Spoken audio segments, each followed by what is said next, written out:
We're going to go ahead and get started with the second half of the show. So appreciate your patience. Also appreciate all of your comments tweeting to Cyber912 hashtag, and we will try and get more questions in. We'll try and break up the scenario to bring Matt DeVoe back and ask a few more questions halfway through so we can try and get through more of the questions that you're bringing in on Twitter. So to continue the scenario, it is now early September.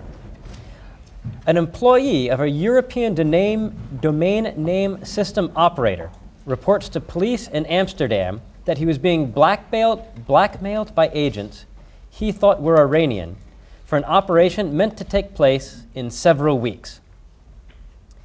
This operator runs one of the 13 root name servers of the DNS domain name system, the phone book of the internet. Almost immediately after this news becomes public, the root operators for the X, Y, and Z routes appear to go rogue, changing the name server for all of the top-level domains and pointing to IP addresses operated by the attackers. At each of those operators, two of which happen to be in the United States, one or several individuals make their change, lock everyone else out of the system, and disappear. So Paul, first we're talking about the domain name system root operators. Can you walk us through this issue and what it is that we're talking about and why it's important? Yeah. And after this, we're going to go also to Bill Woodcock, and Greg, you can jump in. So the root system, put simply, is the way in which you find something on the internet, and it's a tree system. So you go to you type in something in a very simple internet and say, please find xyz.com.au, to use Australia. Your servers say, don't know where xyz nor .com are, but we know where I don't even know where AU is, but I know there's this thing called a root server, and if I go ask it will tell me only where .au is.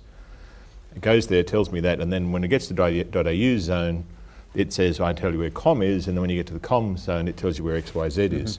So it's this recursive process. Recursive process that goes down through a tree. So you're going in different parts of the world. So my first comment is, if you were going to do this, why would you do this to the root servers? Because what you're going to end up is a huge amount of traffic coming to your particular address. So assumingly, all of the traffic in Europe that's looking for top-level domains suddenly gets redirected to the attackers. So they've just done a DDoS attack on themselves. That's my first observation.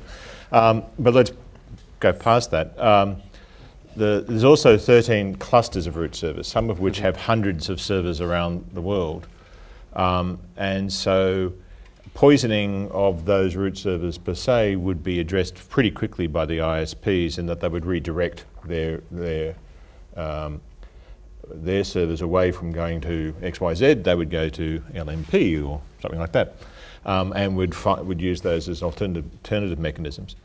Even if you poisoned all of them, you said I'm going to make a big, the operating groups, I think, would very quickly establish alternatives. Most of the stuff is cached. It is cached all around the world, and people would quickly try to find what's cached versions of the clean data, and we'll basically re-establish that as a route, and there'd be a redirection.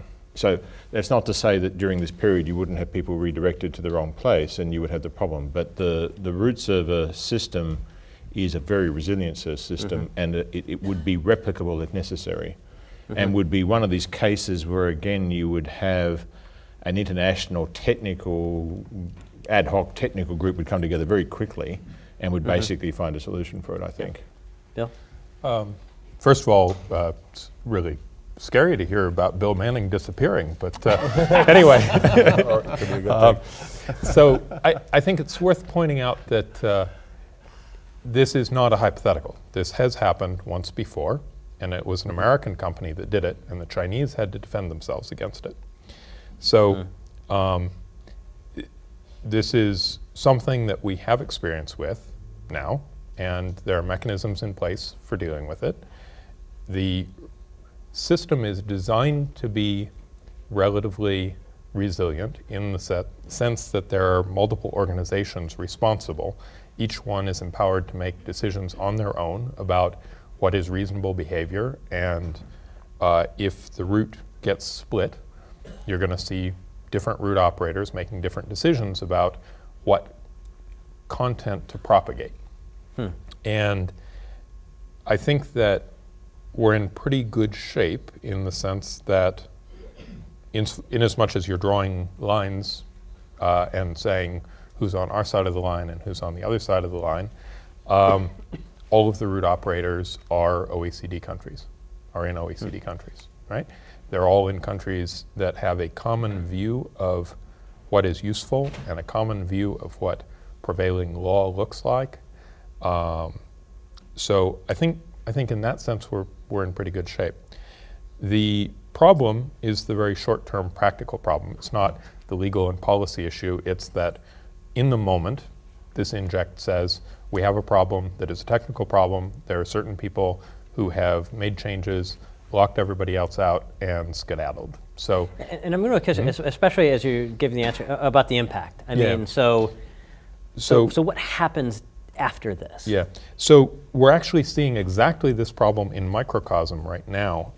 In the past 2 weeks, with Grenada, the British Virgin Islands, and St. Vincent, 3 very small countries that were all affected by a nominally British company that split in half. It had 2 owners, sort of 50-50 owners, who got in a fight, and each one took off, one Germany, one Turkish, and each one claims to control the domain name, all the domains within those 3 countries. And the picture of what the domain namespace in those 3 countries, that picture has diverged over the last few weeks. And now the national governments in those 3 countries are trying to figure out how to pick up the pieces and clean up the mess and start moving forward again. So the real problem here is the kind of chaos and unpredictability. 2 kinds.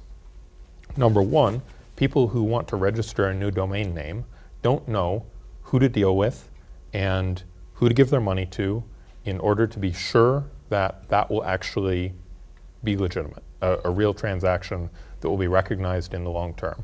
If you have a brand, right, and it's a new brand and you're in competition with other people and you want to register the domain name for that brand, and you know that other people are, aware of what you're trying to do and they may also be trying to register that domain name, you want to know that whoever you give money to perform that registration for you is going to be the one that the world is going to listen to in the long term. So that's the first problem. It's not a systemic problem. It's right. That's not going to be an element of what you're talking about in this Inject.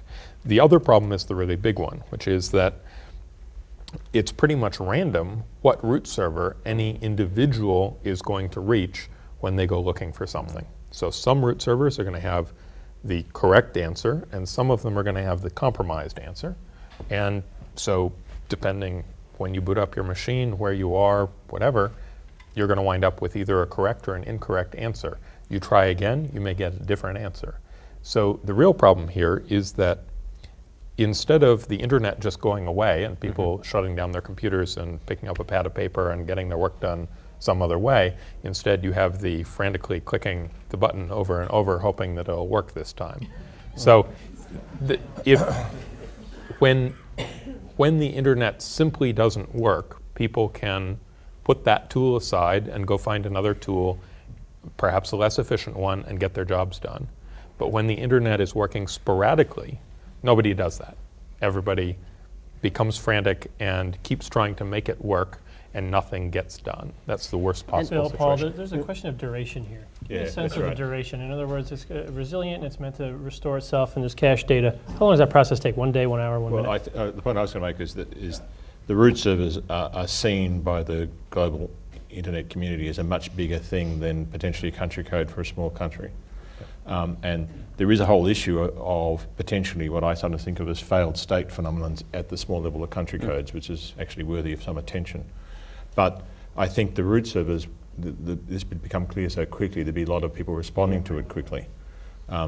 So this sort of an attack, the nice thing about this scenario is we've heard about it early. It's real, I would think its real tactical benefit is a 0-day attack when you're doing something else. where you would get enough confusion for a period of time, some hours, potentially, to achieve another objective. So the kind of a worst case Hours. scenario here, kind of a Hours. 0 day Hours, yeah. hours. Yeah, So the impact here is really you're able to redirect a lot of traffic because ultimately you're replicating DNS, Right. you're replicating the phone book, and you can send them off whenever they type in Google or whatever somewhere else. You can use it as a delivery mechanism potentially for malware. So every machine periodically checks in with windowsupdate.com. It's actually a different domain name, but the domain that's used for Windows updates. You redact it to yourself and you send out a Windows update. There's some cryptography schemes that you have to defeat as well, but that was done recently with the Flame virus that was believed to be targeting Iran, actually. So it's certainly possible. Greg? Jay, I think this situation brings up a very interesting illustration of this, what the public sector knows versus what the private sector knows. You know, I entered into this realm of understanding the root service in ICANN from the government perspective, and I also worked in ICANN as well and worked with the root server operators. This appears at face value when you read that scenario to be something to be threatening to potentially the entire internet's operations, though the guys that have worked it at a technical level say that community will collaborate quickly in a few hours so that it's not as dire a threat. The fact that we don't know that on the public side is dangerous, right? Because in an escalatory situation, it may look like the Iranians are taking the next step up the escalation ladder, yet you didn't hear the technical response go, call the chairman of the root server Security and Stability Committee, because he actually can guarantee that this system, you know, he's the responsible party, whether it's the private sector or not. There's little, you know, accountability necessarily for what I believe to be, and I believe both what Paul and Bill said to be true, that the system is very resilient, but there's no one that actually you can hold accountable for that resiliency, that you can call up and get an estimate of, you know, what's going to happen next. And I think this gets to a broader issue of internet governance. And you know, while we need to trust the private sector and the system is pretty resilient, how do you make that interface when you're responsible for public safety and managing a national security crisis? So let's take a stab and extend the scenario and say, well, it's imaginable that a lot of systems that are using the internet, whether that's airlines and getting a lot of booking stuff, a lot of stuff happens over the internet now. Shipping companies that are trying to load containers onto their ships, and FedEx are all going to have periodic disruptions from this. Hospitals might have periodic disruptions as much as they're using the internet to get data around. And so the calls that are going to be coming into the president aren't necessarily going to be, hey, we've got the ITU, we've got ICANN on the phone. He's going to be getting all these other calls from all these other disrupted sectors saying, oh my gosh, my patients are at risk, or he's going to be watching CNN and seeing all of these disruptions at airports and people clamoring as they show the screen they always do of the flights going from delayed to canceled because the airlines can't get their aircraft there in time. You know, voice over IP calls might happen. So how is that going to play out? And when you're getting in, how much do you talk to the internet people and the people that are all calling in? There's a number of responses here. I'm thinking of President Clinton on his way out of office. Of all the things he could have said, one thing he said that stuck with me was that everyone, from their perspective myopically, thinks that what they're working on is the most important thing in the world. To them it is. And from his perspective, it becomes a much different worldview. And as it percolates up, I think part of White House staff's job is to challenge assertions and the veracity of those assertions. And I think something that Greg touched on was not just about internet governance, but education. We have a series of leaders, new leaders, current leaders, who don't have the background or understanding necessary to make informed judgments. And so, you know, we've got people that can say, well, North Korea might be threatening to fire that missile, but that missile is a phony, it's empty, it's just a cylinder that's made to look like a missile. That we've got that down. But understanding that an attack on the domain servers, the name servers, that to me initially might lead to alarm or panic. But how do we get that information? I think the idea here is we call anybody we want, and that's maybe the one thing left that the White House can do, and that is get their phone calls returned pretty quickly. And so, you know, we've got an intelligence community that's invested untold billions of dollars, that classified budget and unclassified budget. And we've got a growing number of very smart people in the audience here and on the stage here today that are serving in government roles in order to better our understanding of cyber vulnerabilities. For me, I'm always interested to hear that on one hand, the internet is vulnerable, almost comprehensively vulnerable. On the other hand, I hear, well, not really. It's a duration problem. Anything can be taken out, but only for a small period of time, and so the disruption is really minor. And so for me, what I'm interested in here is timing, and where and when can we get to a point where the disruption can become longer. Well, the interesting point about time here is that while the issue will be identified very quickly and fixed very quickly in terms of the redirection to the other servers, the challenge you will have is actually in the caching. Because when the bad guy redirects the traffic, even for a few minutes or a few hours to them, and they start serving false responses, part of that response is what is known as the time to live, essentially the longevity of the cache. And if they set that to a very long time period, those responses will persist in the cache. So even though the immediate problem is solved and future requests are no longer returning bad answers, the bad answers are still propagated all over the world, and you may have google.com redirecting to another site potentially for a very long time until that cache expires.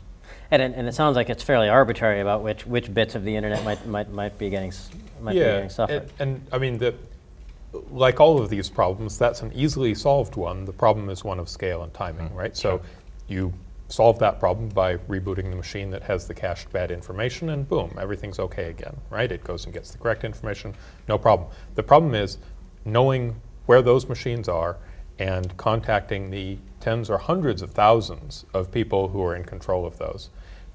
Each of those parties, of course, is responsible to their own user constituency, and somebody in that user constituency should complain to them and tell them, and then they should be able to figure out what's going on and take action. But it's not always quite I'm that going to go to Siobhan and Paul next, and when I do, a lot of our response right now has been, oh my gosh, there's an internet problem.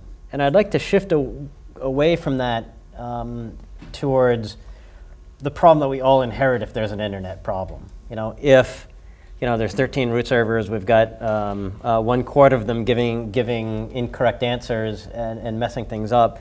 What are then the knock-on effects of that to all the rest of us that depend on that internet? And in the meantime, Siobhan. Well, I think from a media perspective, what reporters are then presented with is just figuring out, what's really going on and how bad is it.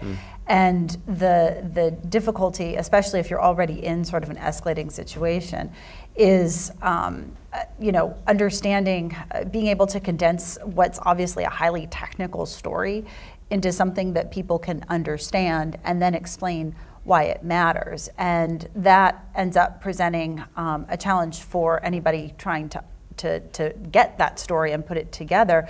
It also presents a challenge for both government and people in the technical realm to try to make sure that too much misinformation doesn't get out there, because misinformation will perpetuate itself and create potential panic or escalation.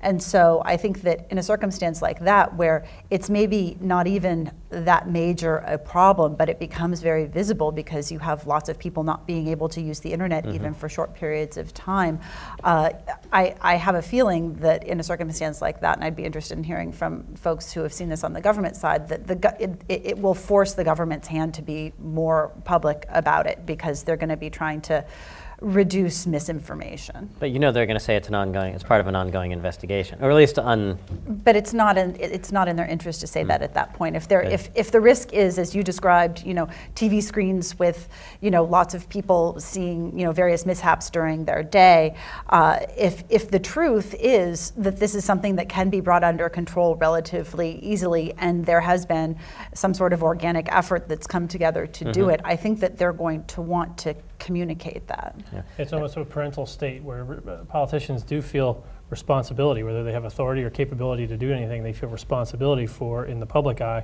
fixing problems. Yeah. And we're going to face that in a serious sense, in a way that I think that this is where in the first half of our discussion, private industry was looking for help from the government, and in the second half, they're going to become very reluctant to take it. And I think that was kind of the point that Paul made earlier. And I'm going to be interested in going to Brian here in a second to hear if the internet was unreliable, what does that affect within the finance sector? But I know, Paul, you want to jump in. Well, I just push back a little bit on Greg on the governance thing. At least partially, the role ICANN plays in conjunction with the U.S. Department of Commerce on the actual propagation of the initial list that sits within the root zone, which is basically, here's the 258, I think it is, top-level domains. This is where you find them. I've been, as a former CEO of ICANN, I've been in this circumstances like I've been at the other end of major attacks in the root servers, and I've always made it a habit to certainly contact the Department of Commerce in real time, tell them what was going on. US government actually runs several root servers, so they actually can see themselves what's going on inside. The governance issue is actually, I don't think, communication to parts of the US government. That doesn't mean it's the White House, right? Parts of the US government. The challenge actually in this environment, or generally, I think, is how does that communication go broader? I used to try to ensure the Government Advisory Committee of ICANN had some window into it, but often US government at the real time didn't actually want that to happen too fast. And that's actually really one of the issues. The issues is actually probably not going to be reporting back to the US government. The issue is how quickly do you tell other governments that this has actually got some control. And that's a fragility, I think, a little bit in the present governance structure, really. The second part, frankly, is the media is not at all interested in knowing what the story is, in my experience, with all due respect. They're not actually interested in your saying, look, it's all okay, and here's the specific things, and this is going to happen. What they want to say is crisis on the internet. Right, and that's what, but that presents a challenge for government, because if it is actually being brought under control, and this actually reminds me a little bit of some of the meetings that the Department of Homeland Security had with reporters in the kind of years after 9/11, as it was getting things up and running, where we would have sort of briefing sessions where they would say, look, this is the way that things work in the government, and we want you to understand this because we see you not only playing the role of gathering information and describing what's happening, but also explaining what the government is doing to manage the crisis, because there is a public service to sort of, trying to explain and not create unnecessary panic. And so this seems kind of analogous to that situation. What's also interesting, though, now compared to maybe 5 or 6 years ago, is that the sense of who the media is quite broad now. And so the idea that a government could kind of quote-unquote control the message, I think that there's very little chance of that happening, and that creates an even greater communications challenge, because even if you talk to 5 or 10 major media outlets, there are going to be many people out there that are just kind of perpetuating information. Is there a perception that the internet is a public good, water, air? In other words, well, unlike water and air, it is not a product of nature, right? Every part of it is built and paid for by someone. I think I'd like to kind of challenge the notion that you put forward of there being a special categorical role or difference for government, in that government, US government or other governments, should receive some kind of special notification that other people don't get. Which is more important, that the government of Kiribati know about this, or that Wells Fargo know about this? Right? I think vastly more people are going to be affected by Wells Fargo's response than by the government of Kiribati's response. Right? So, and if you start saying, well, some governments are special and others aren't, where do you draw that line? It just becomes this sort of meaningless. And so I think we'll stay on this for about another 5 or 10 minutes, and then we'll ask Matt to come out and give us some more questions from Twitter. And I do want to bring this back from being an internet problem to, if we would have been having this conversation 10 years ago, we could maybe just talk about the internet and we'd just be talking about Amazon or eBay, or maybe we can't get all to AOL like we would like. But now it's very different in our reliance, and it's not just an internet problem for the internet geeks. It's going to be cascading into the other sectors. Brian, would this be affecting? I mean, does this affect trading, settlement, equities, debt? Does this affect bank branches, or are you more immune than that? To a large extent, the financial sector can be more immune than that. This will affect mostly availability of data as opposed to the integrity of data. Integrity, the corruption of the data, that's a much larger problem and needs to be handled differently. This is somewhat analogous to a DDoS attack. Right. So you're knocking certain things offline for a while, but there are a lot of proprietary networks within the system with the critical components, such as the markets, but that should not be an outstanding problem. So the trading and settling should be able to happen, but ATMs might be tough. ATMs, customers getting access to their accounts, day traders, those types of people who actually use the public internet as provided by the private sector. I want to challenge that though, because that assumes that the redirection attack leads to nowhere. If it redirects to another server that looks like a legitimate server but is serving data that you're not expecting to receive, that's an integrity of data situation, so we should not rule that out. No, I wouldn't rule it out, but as I understood the scenario, it is just on availability. Okay. Yeah. I think that's a really, the distinction Dimitri's making is a really critical one, right? So if this were an attack that the US or Chinese government or perhaps Russian government were carrying out, it would be one component of a much larger picture, and it probably would not become this obvious, right? Because probably the whole internet is not going to be affected. It's going to be a few specific domain names, and they're going to be affected very specifically, and it may be weeks, months before anyone notices, right? In fact, the goal of the attack may be achieved and the attack is withdrawn without anybody noticing, possibly, right? By comparison, the sort of terrorist action of let's just blow up the root zone, yeah, very obvious, but also very quickly solved, and most people are going to have only very, very short-term effect. But this is a really important point. So the Atlantic Council with Cyber Conflict Studies Association, we've been putting together the first cyber conflict history book. And what we've found, is, and this ties in with what Bill was just saying, is that when you look at cyber conflicts in the past, they've either been widespread and over like that, and not too disruptive, or they can be very, very disruptive, but not very widespread. For example, if you see one of the big worms that comes out, boy, it can reach the whole internet in just a couple of days. But like this attack, people respond very quickly the more disruptive it is, and it's probably not going to have that deep an impact. However, something like Stuxnet, some of the anonymous attacks, like on HB Gary, can really zoom in on one target and keep it down for a very long period of time, but it's difficult to scale that to make it more widespread. What we haven't seen is attacks that are both widespread and really disruptive. And so it's interesting when you do an exercise like this to try and find that interesting balance point between how can you get something that's both widespread and disruptive. And the more that we do things like smart grid, connecting real infrastructure, because it's tough to be too disruptive on these attacks because you're taking out silicon and bytes. The more that we're connecting things of steel and concrete to the internet, the more likely that we're going to have these more destructive attacks where people are going to die. Jay, Greg, let's go with that. Yeah, you're going to a very important place, which is in terms of the impact analysis, and again, to the extent to which we're talking about escalation control and crisis management. We don't have clear ideas about the impacts of different scenarios. And when we hear the technical community analyze the specifics you lay on the table, those things can be done proactively. So there's first, if there are accountable bodies or ones that are transparent, there should be more planning about what are the types of attacks that would occur, and what, is the root server a locus of risk and vulnerability, or are there other places?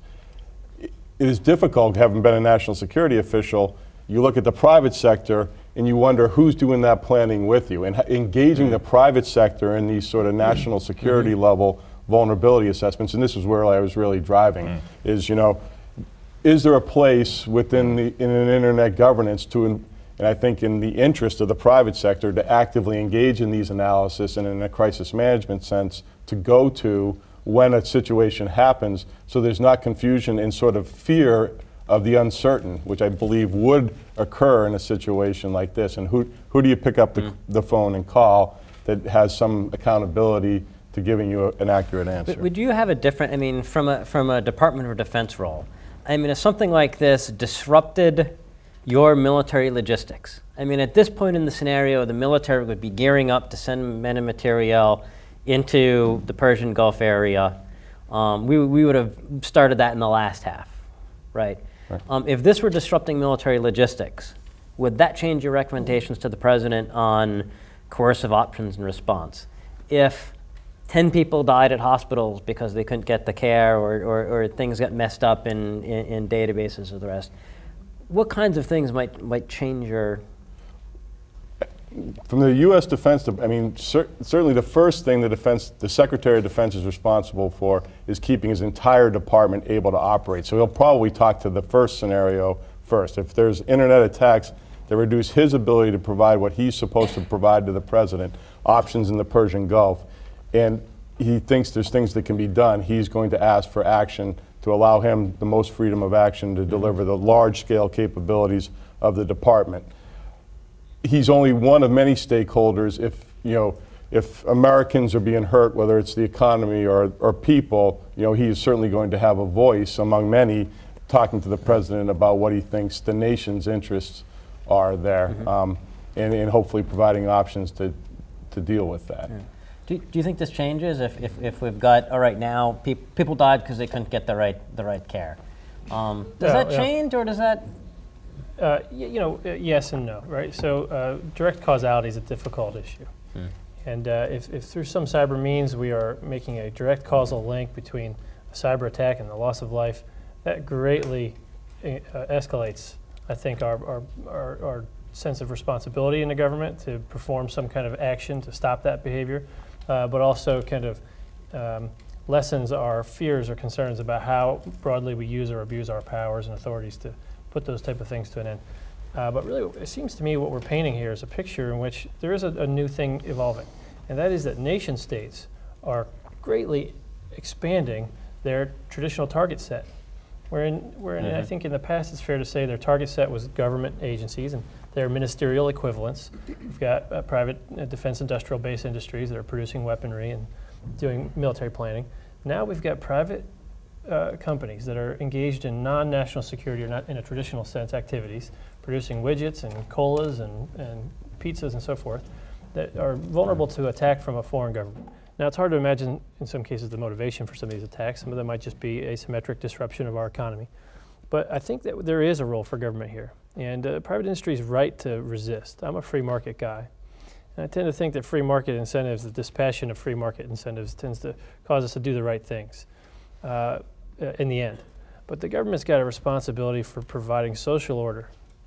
And within that social order, or without that social order, we're not making any money. And there's no faster way to disrupt social order than to start killing people. And so absolutely, I mean, the answer there is almost so obvious. Then it becomes a question that Professor and I brought up in our political judgment. How much loss of life is tolerable? How many souls do we have to lose before we find it something that's going to push us into military or kinetic response? Yeah. Short of that, though, there's a number of things that we can do to push economic and financial and law enforcement powers. Especially if the president's looking for an opportunity. I mean, if the headlines are coming out, of Iranian kills, in Alabama hospital because someone was on the table and didn't make it, they can choose to use that or they can choose to ignore it. Yeah, it'll be interesting to see that. There's got to be some concerted and kind of coalesced effort. Individual acts of violence happen all the time. You don't want to dismiss them or condone them. You want to focus your efforts, though, carefully. And so if there's a nation state behind this who have intentionally sought to cause harm and to kill people, then I think that makes it a little easier for the president to formulate his political judgment. Well, we make decisions about that all the time, right? That's the right. Iranians were contributing to killing of our soldiers in Iraq and Afghanistan through helping with IEDs. We choose to ignore that for the most part for other reasons. Our embassy in Tehran was invaded in '79. We did not respond militarily. So it is a political judgment at the end of the day of how we respond or if we respond. Right. And that's what's interesting, because we're not talking about any kind of wacky cyber decision-making process that's happening on here. That's right. I mean, we haven't been talking about bits and bytes to a very large degree, we've been talking about traditional national security process. Siobhan, and then I'll go to Matt. Well, one interesting thing that Tom was raising, though, is the question of how closely you can sort of define causation in terms of, you know, this cyber disruption actually led to loss of life. And I think that while certainly there's an element of the media that would want to jump on that because that's a rather alarming thing, I know that I would be getting lots of questions from my editor of, you know, well, how real is that? Because I get those kinds of questions all the time. And so there would be sort of this interesting tension between, oh my gosh, this really could be, you know, the first reportable, you know, Iranian cyber attack that kills Americans kind of thing. But there would also be a great deal of skepticism in terms of how do we really know that their action caused this? And that would be an interesting thing to see how it ultimately played out publicly. Intent and other things will be a really difficult thing to parse in that kind of political environment. Yeah, I mean, because it would matter at least a little bit in terms of whether or not it was accidental versus an intentional effort. And two things come to mind there, and hopefully now that I've said two, I'll remember both. But it's always an important role, I think, of the media and also intelligence, and not just to figure out the truth, but to be there as a BS filter of, yeah, these things probably aren't true and we don't have to worry about these so much. Also, when we've done our history, we haven't found a single verifiable instance of someone dying from a deliberate cyber attack. And perhaps we will. Every time I say that, we have someone come up with something new. But we think it's interesting how much attention cyber has gotten, and we still can't find that we've answered this question once of where it's been positive. So with that, Matt, why don't you bring us through a couple questions? Sure. So this one comes from the discussion room. We have some students engaging in discussion in parallel with the panel taking place. And I'm going to address it to Greg as the military rep. Why not put the military on alert or otherwise put kind of overt military pressure? So to an extent, you will have military alert. The military has a set of conditions for cyber, right? I'm not sure what they're currently named, but they used to be named information conditions, which if certain threats were coming, they could, you escalate, you sort of reduce privileges. It does impact the usability of the systems, but you focus down on your essential systems and you raise your security level. So those cyber alerts would clearly have risen to the top level in the types of scenario that we're talking about. In terms of overt military action, you know, there's again action in cyberspace. Is there something that the president wants to do? Probably overtly in this case, because he has the authority with law enforcement and intelligence covert action authorities to do things that are outside the public view in cyberspace to try to reduce these attacks. Publicly declared, the Cyber Command is going to disrupt the command and control channels for these botnet attacks. I mean, that is an option that the president would have. The efficacy of whether Cyber Command can do that are probably not, you know, not a good, useful thing to judge at this point. The other thing, which we mentioned a number of times in the earlier session, is he could order some sort of kinetic action. You know, an air raid against Iranian air defenses, and as a clear signal, he could signal more directly that this is in response to these cyber attacks, or just clearly escalate the situation in a way that he hopes will result in a de-escalation of tensions because the Iranians amassing will realize. Troops on the border and sending right, yeah, again, show of force in addition to use of force, so the Defense Department provides those options. Can you use cyber as a show of force? He could, right? I mean, you know, to the extent to which there are capabilities where he could make clearly demonstrable impacts. Let's just posit that we could attack an infrastructure and it would crash. Oil pipelines would explode, or power grids would go down. He would have the option, obviously, of saying, we have decided to turn off the lights in Tehran for the 3 days, and if we don't, if these attacks don't stop, we will continue to do so. But is that a show of force or a use of force? Well, I mean, I think this is a question that many of us who've been working on the cyber issue are trying to decide what constitutes, use of force versus, act of war. I think, in a sense, in a practical sense, it does not matter, right? He's coercing the Iranian government to try to help protect the United States. So whether a lawyer calls that a show of force or a use of force is not really the most important thing when he's making the calculation regarding what act he's going to take. But to a certain extent, when you use cyber force overtly, you actually diminish your capability, right? Because the minute you use a certain capability, defenses can be developed for it. So, when Stuxnet became public, vulnerabilities were patched, the threat was neutralized, and now you have to go back to the drawing board and do something else, right? So it's not like you launch a Tomahawk missile and you have 50 other missiles you can use. They're just as effective, and the Iranians are not going to build a defense system for that overnight. With cyber, it's a little bit different. Right, so you're spending a more valuable asset if you decide to use it. Let's go Bill and then Paul. Two things worthy of note here. First of all, is this Inject is radically different if the set of X, Y, and Z servers include L or M, right? Because that's inside the drawbridge for our military, right? Can you explain what you mean by that? Okay. Sorry. Careful. It's like G&H. Wait, sorry, no. G&H, sorry. So the 13 root servers, we picked 3 out of the blue and randomly called them right, XYZ. so G&H are the 2 U.S. military ones. So if either or both of those were affected, then I think the military's response is going to be very different than if it were the civilian ones outside the drawbridge.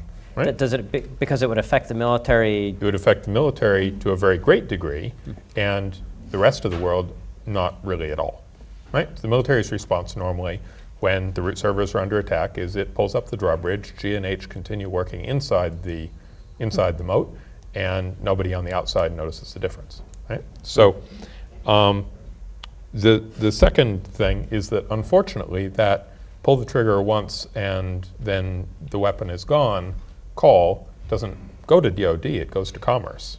That's the easy call to make, right? Because that's where you can disrupt the root zone if you're the US government. And other governments can't. And that's the source of a lot of friction. Yeah. Paul? Skipping that point. I think the interesting thing about the scenario where we are now is this issue of impact time response. The more I've been thinking about this area generally, I'm starting to come to the conclusion that a very carefully thought through adversary has, through cyber, the opportunity to have what I would call a cyber 6-day war. That, and then I'm sort of riffing a bit off the scenario, but that I think what we're seeing here is, as you said, it's either deep and narrow or it's broad and short. But if you know that's what it is, and if you can game out what the other side's likely to do, then the clever adversary is the one who's actually thought through the 25 steps that they're going to take one after the other. And to do that, which is, as I said, it's like the cyber 6-day war, it would be around a set of political objectives that you are intending to achieve. At the end of the 6 days, you intend to control Jerusalem and the Jordan Valley or whatever, and you have thought through what you need to have ascendancy to do that. So I think one of the things we shouldn't take away from this part of the scenario saying, broad but narrow and short. Right. I think we should think about what is this as the first of a series of carefully thought through sets of cyber things that I would do to achieve a political objective. Cyber weapons will be used in conjunction with other. But just wait. Right. Good. Yeah, and it's an interesting point, but I think a lot of times when we talk and think about cyber, we always actually not even just cyber, we tend to underestimate what a determined defense can do to get itself together. And Greg Rattray wrote about this in how in the air war, the early air power enthusiasts in the 20s and 30s thought that the bombers were just going to take over the world and win the war in just a couple of weeks, and they were proven dead wrong. But I think we tend to jump in with cyber so different that we'll just have a few cyber attacks and it'll take over. But you're right, the smart people are gonna factor that in. So when we hear about people take down America like this or cyberspace like this, it's actually really hard once you start getting the right smart people It's hard together. to achieve long-term effects, right? You can achieve short-term effects and responses will come in. Now, if you keep doing it, and persisting it like we're seeing with the DDoS attacks, then it becomes I think that the more interesting kind of area for us to debate here is not the big sophisticated actors who can use these tools in a way that would be rational, but rather the less sophisticated, irrational actors who have this new kind of, not new, but increasingly powerful asymmetric tool at their disposal. A crazy guy. Or not a crazy guy, an adversary with long-term objectives. Because one thing that doesn't get discussed enough is the possibility for guerrilla war in cyberspace, where they go after soft spots over a period of time and then hide. They don't make it easy to respond. And this is really I tough. shouldn't say a crazy guy, a less powerful person who has no other alternative. If you want the illustration moment, look what's happening in Syria. Right. So the short-term impacts of turning off electricity, mobile phone networks, what have you, both sides are doing in the Syrian environment is exactly what you're talking about. And it's short-term and it changes. You look at day by day, it changes, but it's clearly being coordinated with other, on-the-ground activity. That's right. And what you guys are bringing up is, I think, excellent, because so often when we think about cyber, sometimes we'll say, well, it's just a disruption and we'll just fix the disruption, without thinking, no, this is enemy action and they can keep coming back. And a lot of times we'll talk about cyber as if it's a single tactical engagement, and then we go from tactical engagement to tactical engagement without thinking of it as a full campaign of people thinking it through. Because these aren't speed of light. The conflicts that we've had over the last 25 years are more like conflicts in the other domains of air, land, and sea, and that it's not like that. It's days, weeks, months, even years of back and forth between the good guys and the bad guys, whoever they may be. Matt, you want to? Yeah. That was a great question. Thank you. This one towards Brian from L. Ginsberg. How do you quantify the cost for the private sector? Well, that's easy. Ask a harder one. Go ahead. No. Well, I was going to mention, again, going back to history, it was funny because when in the Morris worm, 1988, one of the first big internet disruptions, one of the experts that looked at it said, this costs somewhere between $100,000 and $10 million. So 2 orders of magnitude off, and we still see that today. And one reason that we're laughing is that we're still 2 orders of magnitude off 25 years into this, and we still don't have a great answer. Dimitri, I mean... Yeah, I mean, it's very difficult. A lot of times you look at the opportunity costs, right? What are you missing when that system is down? What is the cost of someone not able to get to their Facebook page because that's what they do all day on their computer? And the productivity is going to go up. Right. So you may actually have some benefits out of it as a result.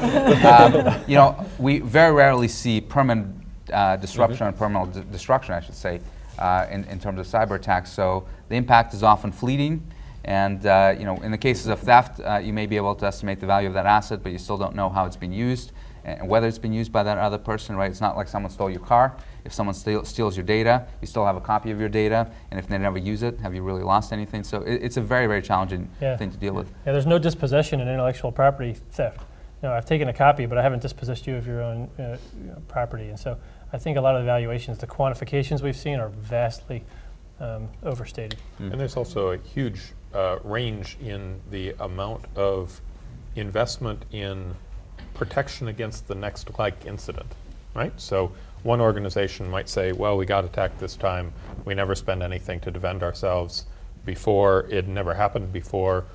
We'll wait and see if it happens again, right? Another one might say, we've been investing all this money. We still got attacked. We've got to redouble our efforts.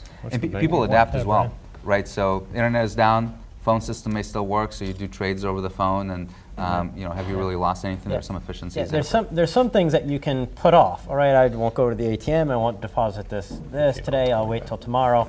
But others, if flights are being canceled, well, then they've got.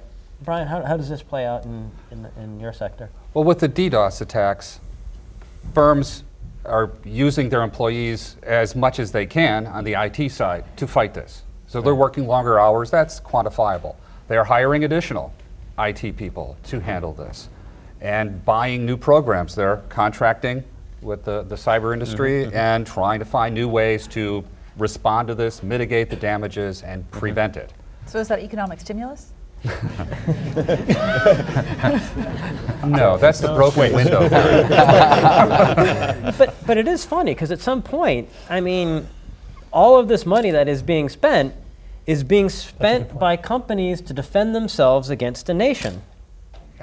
And when I worked in New York, I'd walk down Wall Street, and NYPD Emergency Services was in front of the New York Stock Exchange with their MP5s to help protect that stock exchange for a threat that we didn't expect them to be able to handle themselves.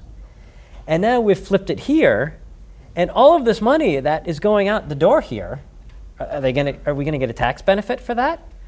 Are the airline companies going to be able to submit? Would the president declare a disaster area?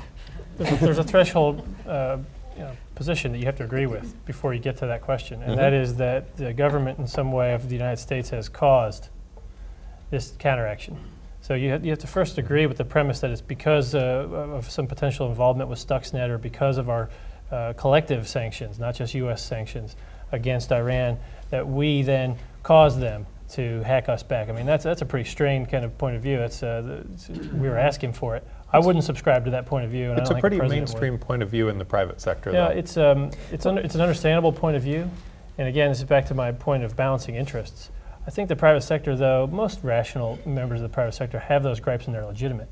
But when you put them in front of a body of people talking about the interest that they have to social order and maintenance of social order and not allowing Iran to have a nuclear weapon and so forth, they think a little bit about. But interestingly, citizens of, say, Sweden and Switzerland don't have those gripes, and they're enjoying better social order. So, what gives? So the question would be, will they, once or if the Iranians get a nuclear capability, and how will that change the power play and power dynamics in the region, and how will that affect them and their economy? Because it's all a precondition of our conduct to stop one negative behavior. If we say that one negative behavior is so bad that we're going to apply our resources to stopping it, and then we gripe about all the other ancillary consequences, well, maybe what we're really doing is not agreeing on our ultimate objective of disarming or not allowing Iran to arm. But Jay makes a very good point that cause is almost irrelevant because there are cases in which the government compensates us for things that they do not cause. Katrina as an example, right? National disasters, or 9/11 even, when the government stepped in and helped with the insurance cases and other damage that was done with stimulus compensation, etc. So is there a role for the government to compensate the private sector when they're under attack from another nation state, regardless of cause? Not to pick on your example, but the fundamental precept here of the government's policies in that regard is to reimburse public infrastructure, not private. So the vast billions of dollars, some money goes to individuals who need it, but the vast money goes to public infrastructure, water facilities, roads and bridges and so forth. And that was actually my question earlier. I used a bad example of air and water. I perhaps let Bill off the hook there. But is the internet increasingly becoming viewed as a public infrastructure, if you will? A real highway as opposed to a superhighway? Yeah. I think so, but something good came out of that, lots of good came out of that, because we said the word insurance, and as long as we're talking about valuation, and as long as we're already on a long answer here, we might as well continue it. How does insurance play in this, Paul? Well, yeah, that's interesting. I mean, to partly come to your public good thing, one of the difficulties with the internet, I think, is in some respects, there's three layers. Yeah. There's a transit layer, which is essentially private sector, and it's critical infrastructure. And that's the test there. There's the protocol layer, which makes the whole thing work together. That actually, I think, is the public commons. And that's the part we've got to be very careful in responding to the next layer up, which is mostly private sector, or everybody, and that's where most of the money gets made, is in the application layer. And what's unfortunate, and that's what a lot of people see in terms of dominance, going back to my point about people seeing the United States dominating the internet, because they see the first mover advantages that have taken place in the application layer. But in all of this debate, we do have to think very carefully which sectors are the public good sector. And my argument, and I'm probably biased in this, is that the protocol layer is something we've got to be very careful to defend, because it gives the benefit to everybody else. Right. To come to the insurance question, I think one of the really good things about the situation in the United States is that at least 35 states require public reporting of the taking of personally identified information. What that has done is put more information in the arena, which allows the insurance sector to start to build out at least partial versions of what will be actuarial tables. Now, the difficulty is that fire is fire is fire, but a worm's different next week. And so it's a bit difficult, but there's a whole lot of long tail impacts of these things that the public reporting is allowing. And I do think we need to come to this question, one of the things that we should be asking really is, are we, in an economic sense, is the real damage self-insuring? Are we putting an environment at the moment which is forcing a whole lot of players to self-insure? And should we actually be trying to promote an environment which is actually really building out the risk markets to let that be? What we need is law and order, right? As long as we have competition in the private sector, the question of whether the internet is a public good is largely a moot one, because the internet will be available and it will be available in quantity at low cost, right? Where you have a problem is when government restricts competition and hands out monopolies, and then you have something that no longer has the advantages of the private sector competition, but also no longer has the advantages of, a government provided civil service, right?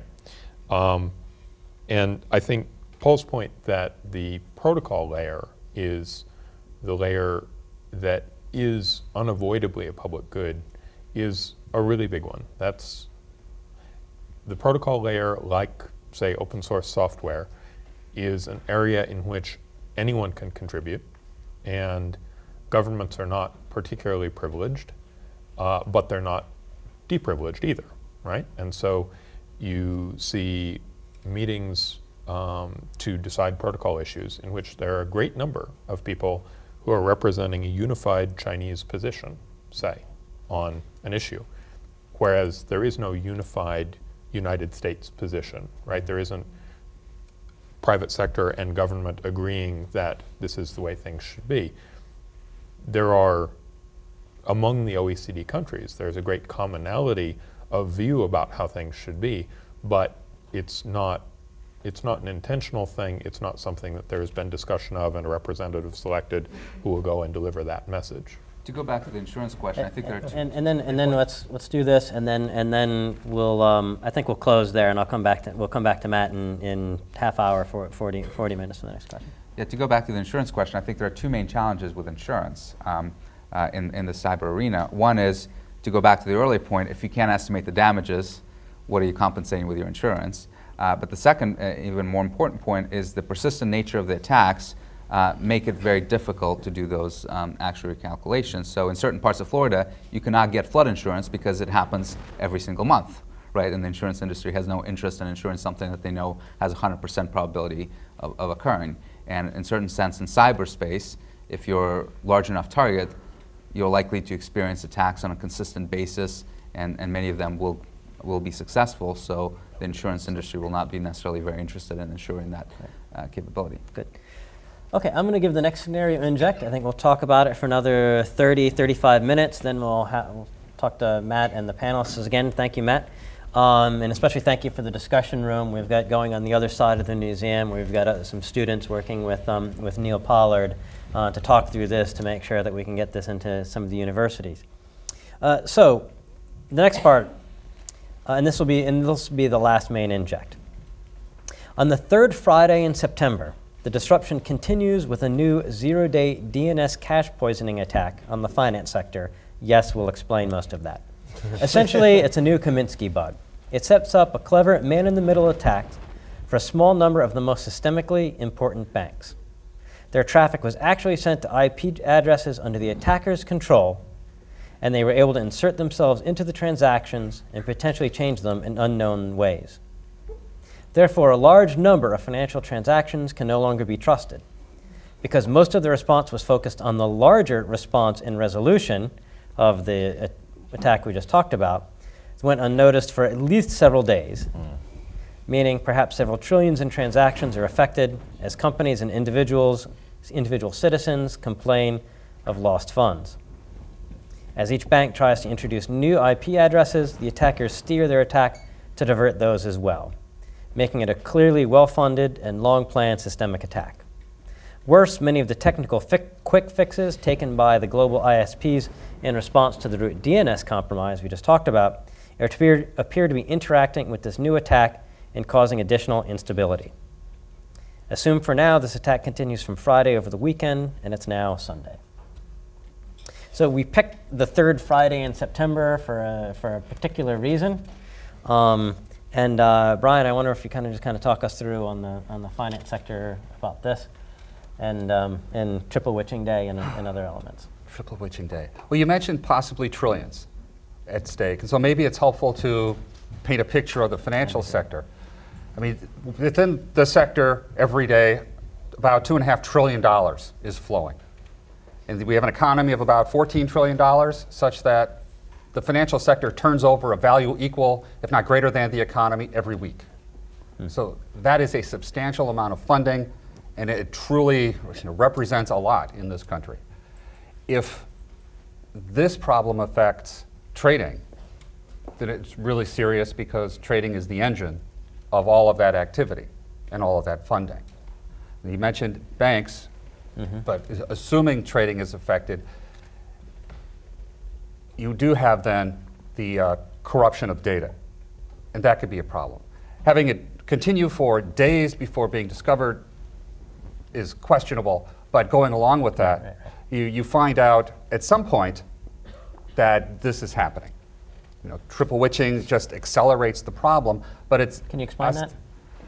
It's the expiration of options and other contracts that lead to huge volumes, and they're very serious if they get out of control. And the markets try to protect against problems that arise. You can have intraday halts in trading. So that doesn't cause severe problems, because everybody knows that will happen. And you may be more vulnerable to it on a triple witching day, when a lot of these types of products expire and the volume is huge. Once you find out when this occurred, the immediate answer, if you will, that can decide whether it's a bad hair day or something more insidious, is to be able to go back to the most recent records you have when you knew the data was good and start over. Now, it matters whether you can then trade. If you can trade and go forward and conduct business as usual, then maybe it's a bad hair day, an expensive bad hair day, but nonetheless. If, however, re-engaging the system just leads to more corruption of data, then you have a persistent problem that will cause trading to halt, and then it's a matter of how long that lasts. I mean, it happened with Sandy, it's happened with 9/11, so that too can happen. People know what's going on, so the ramifications may not be severe. So in that first case, you're talking about unrolling transactions and starting all over. Well, I don't know how much you can unroll, because you may not know your positions. If people have paper, and the paper can be proven to be accurate, then you can unroll them. If, however, there isn't paper, or the paper may be corrupted by the electronic data that produced it, then you cannot unroll it. Instead, you go back to a point in time, and you start there. And you just ignore everything that happened in the interim. That would be the preferred way of doing it, again, hoping you can what is the conduct impact business of going that? forward. Well, it's not pretty. Again, $2.5 trillion flowing through, and you just found out 1 day, 2 days, 3 days. This happens over a weekend, so that helps mitigate the problem. Well, let's say we're now a weekend. Let's say it's Friday through Friday. Oh, well, now you're changing the scenario. You can do that. That's a great thing. Yeah, isn't it important to know that we don't know the scenario in advance? It morphs by the minute. That's right. Yeah. But that creates more problems, obviously, because then you have that $2 to $3 trillion a day that has to just be ignored unless you can support what you have. But and what I'm trying to get at is, what point does it start affecting the real economy? Okay, it's a bad day, and great, it's going to cut into profits at a bank. But at what point is it really going to start affecting the real economy? There are going to be winners and losers, right? It's not going to be universally bad for everyone. Correct. You may have had a bad position That's back right. in the day. You made a bad trade, but now, hey, no problem. Right. No, that's always the case. And then that could be a wash, which is why you might think of it, if you're looking at the sector, as a bad hair day. I understand there are other ramifications. It's not meant to be. But a loss of dismissive. confidence in our banking system of that degree is serious. I think it's important to put those numbers in perspective. 3% of GDP would be, if we increased our GDP by 3%, we would be, politicians would be ecstatic, the people would be ecstatic, and we're talking about reducing our unemployment to acceptable levels at that point, and being able to put off our entitlement program debates and everything else because the revenues would be significant. So are you suggesting that that's a lot of money, but it's a lot of money that would wash over a couple of days, and now we just have to worry about consumer confidence? If you're looking at it in the aggregate, I would say that's more true than not. Part of the question is whether the banking sector is infrastructure for all the other portions of the economy that are productive, or whether the banking, or whether Resenting implication. Also productive. right, or whether the banking sector produce is money. a source of productivity, right? Yeah. So if you think that these trades are generating value, then every lost trade is lost value.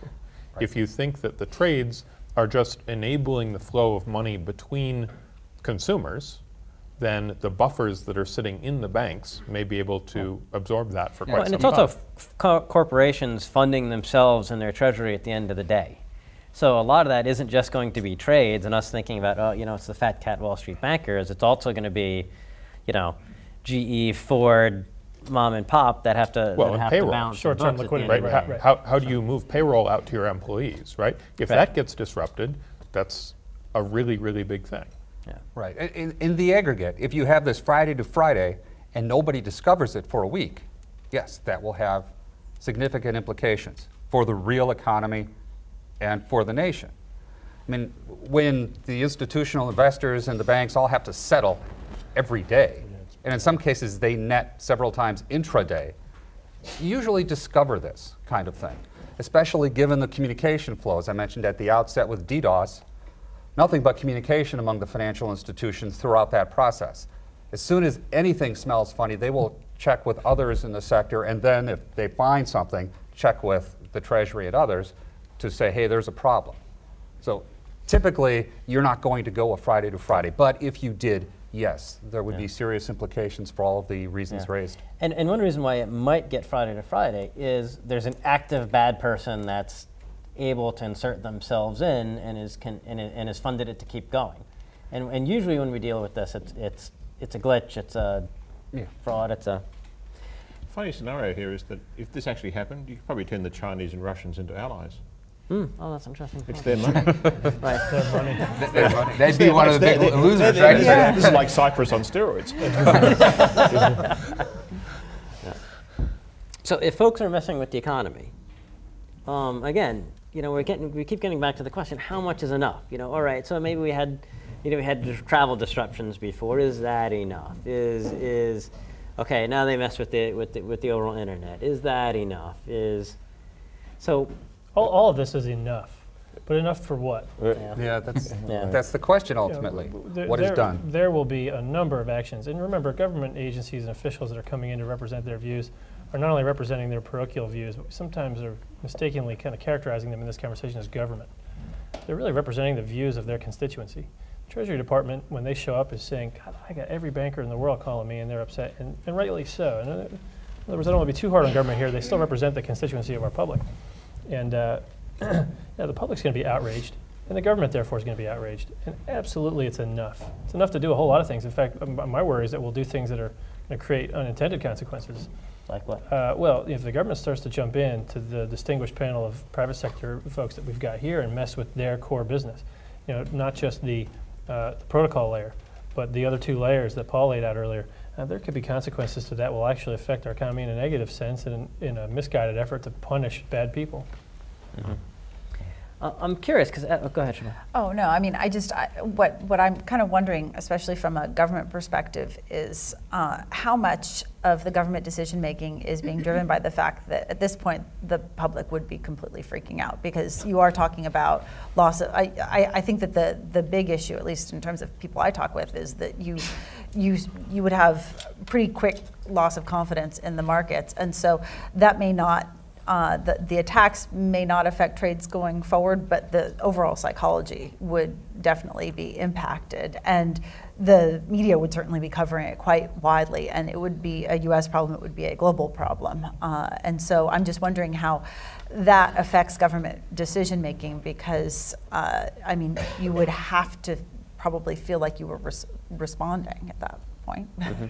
Yeah, I mean, posturing is important. But you know, I think the same motivation that outrages the public will be outraging the politicians and the government officials. So Again, I don't want to say that it's the outrage that causes the government to act. I think the government will share their outrage in this sense. But posturing is important, and the angrier the public is, I think more confident people in authoritative positions will be about making decisions of using force or using kind of onerous techniques. Mm-hmm. Well, and speaking out is important. Yeah, shaming. Yeah, well, as far as the financial sector is concerned and public confidence in general, I think speaking out, showing some sense of control, and assessing, explaining what this is helps people get through a lot of different crises. If you come out and say, we don't know why it happened, well, then you're going to have a confidence problem. Right.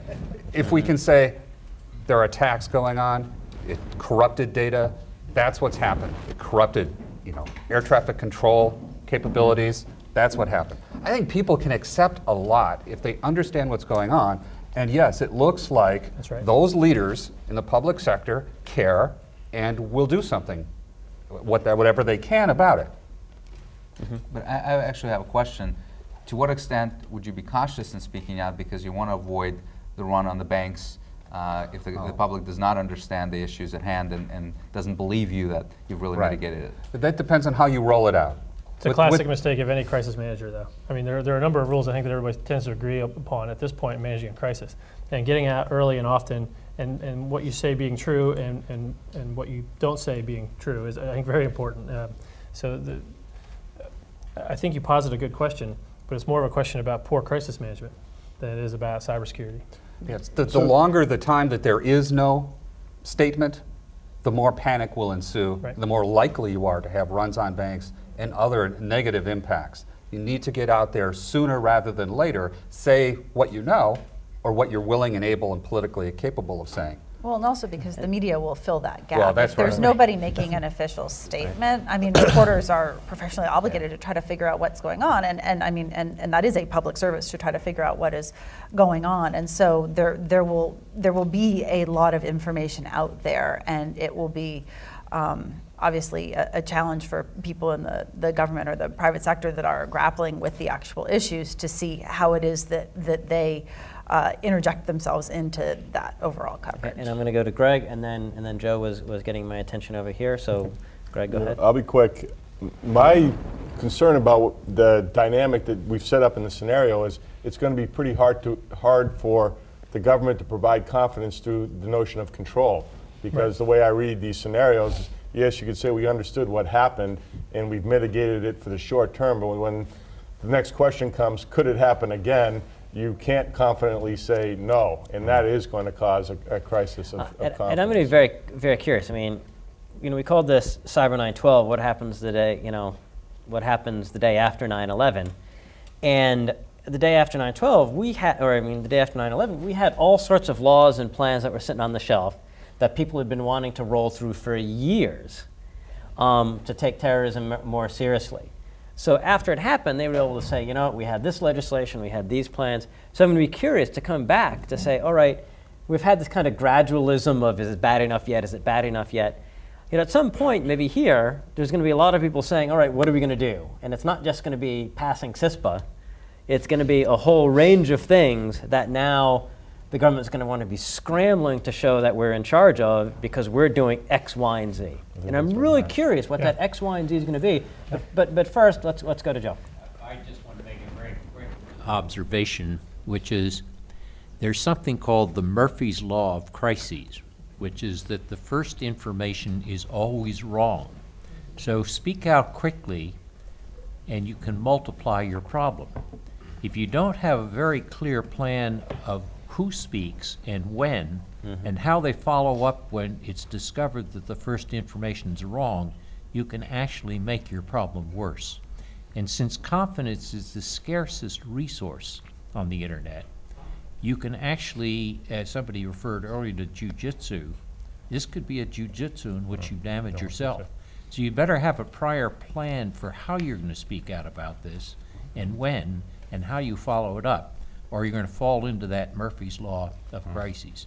Well, and one just recent example that we saw with that was the whole Benghazi brouhaha and how that perpetuated itself over what was largely a communications issue.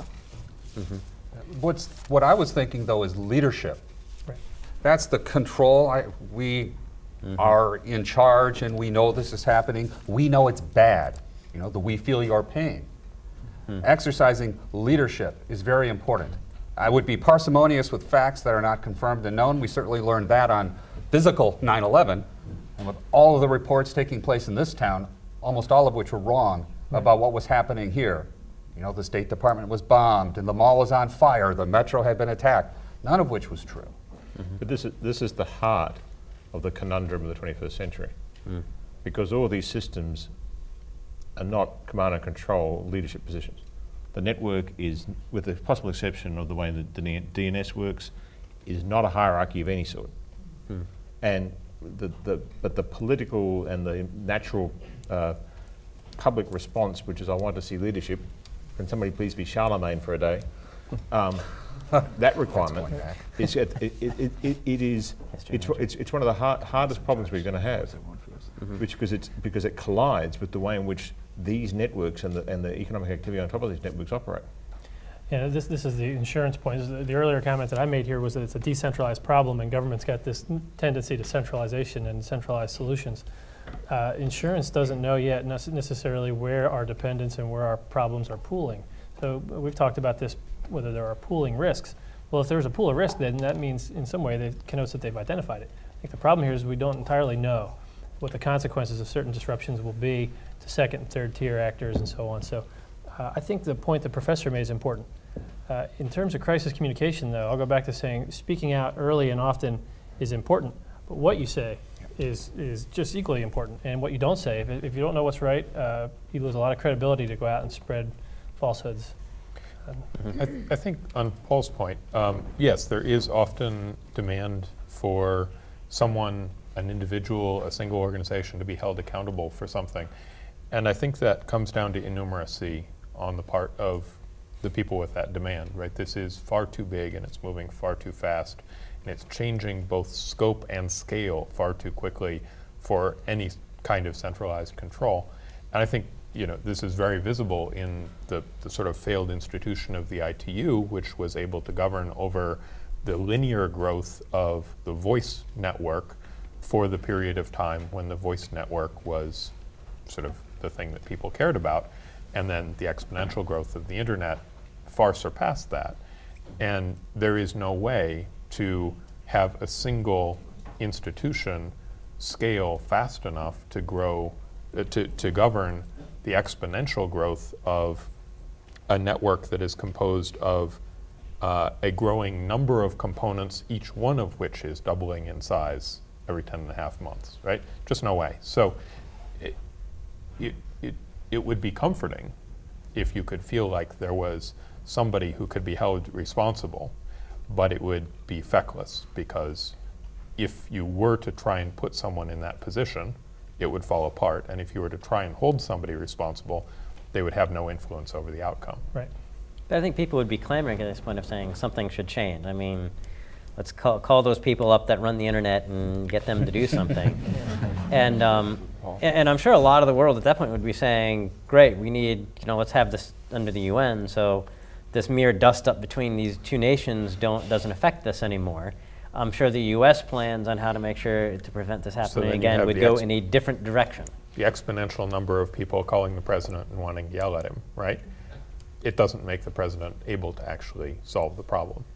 Although this could be a great clever way to get the Americans to self-immolate. I mean, this is, if you were taking a perspective that you don't like the fact that the United States has such dominance about this system, this actually might be the scenario to stop it, because the Americans are the only people who can actually stop their dominance. In particular, the call after something like this for us to go back to command and control and sovereign dominance is the most likely outcome of all this scenario. So this could really change the future of the internet. This could really change the way actually the internet. Who would suffer the most from that? The most, in economic terms, the United States. So the internal call for command and control probably would be the successful outcome for the adversary.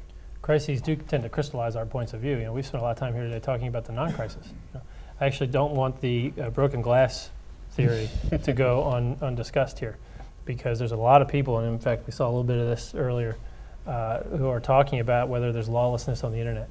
and whether we should be imposing kind of stricter and harsher penalties for people doing things that we consider to be little nuisances and little small crimes and little things that we tend to ignore. And Bill, I heard that from you a little bit because you tend to think on a grandized scale of $1 million or hundreds of millions of dollars and so forth. Is there a way for us to impose kind of harsher penalties on people that are doing things that are at a much smaller level? Because if not, I think we're headed towards a potential crisis that's going to... If you were to fund law enforcement, that would be great. And is it fundable? In other words, is it so much money that it consumes half of our GDP? That might... I think you have ultimately to make a decision between military and law enforcement. Right. And something that's scaling this large and this fast. I think it's difficult to both afford a global military empire and also law enforcement in a exponentially growing network. Bill, I just have to respond because I know you've worked on this idea. There are collaborative approaches as well as punitive approaches, particularly to the phenomenon that Tom's talking about, which is the lower level things.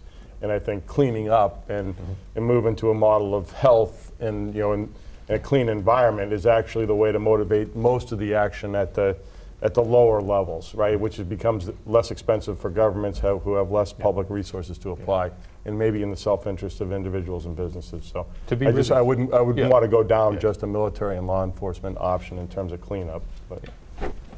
So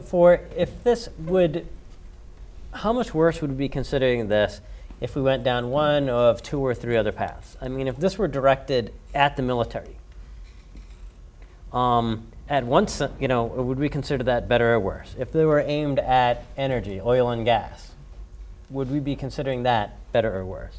Well, I think if it's directed at the military, you have to look at the broader context and ask if it's a prelude to kinetic action, and this is perhaps a way to impact our either deterrent capability or capacity to project force overseas. So if you have a situation developing where Iran wants to shut down the Strait of Hormuz, how can you impact logistics and make it very difficult for the U.S. to respond in time?